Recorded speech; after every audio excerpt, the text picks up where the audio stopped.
तांको चाहिए आमे साक्षात करि परिबा आ तांको भଳି हेई परिबा।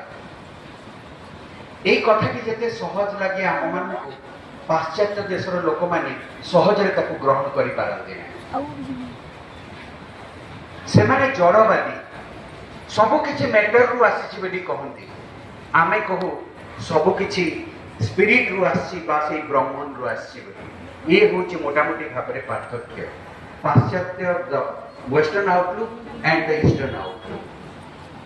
द्वितीय उपहार की जहाकू आमको देबाकू अछि समग्र विश्ववासी को से होची एई आध्यात्मिक अनुभूति प्राप्त हबा पई जो पद्धति को आमको अनुसरण करने को पड़ो से गोटा को भारतवर्ष समग्र विश्ववासी को पृष्ठर पूरा पूरी भाव में मूलपोच करदेवा किंतु केही भी से सक्षम होना केही भी केबे हेबे भी नहीं ना हिंदू जाति को गोटे कार्य दिया आउ से कार्य को भगवान को निमंते ताकू करने को पड़ो।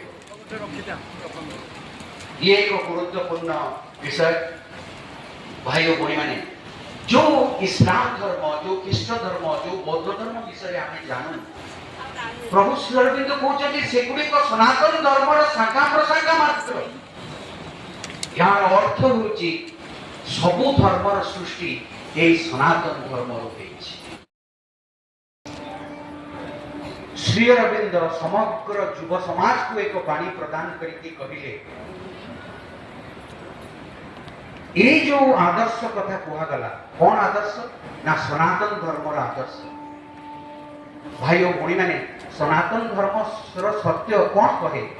Humanity in God and God in humanity ये होची तार मूल आदर्श। किंतु जानते पाश्चात्य देशर लोक माने केबे भी स्वीकार करते नहीं जे भगवान ये पृथ्वी पृष्ठ रे थांती बोली से माने कहती भगवान कोटी गोटे ऊर्ध्व रे रहिसंती आ ये पृथ्वी गोटे प्रस्तुतिर क्षेत्र भल काम कले तुमे स्वर्ग जीव भगवान को सहित रहिबो खराब काम कले तुमे नरक को जीव एई कथा ही से माने कहती किंतु भाई और भणी माने ए गुरी को ठीक नुहे एई आदर्श आउ एक आदर्श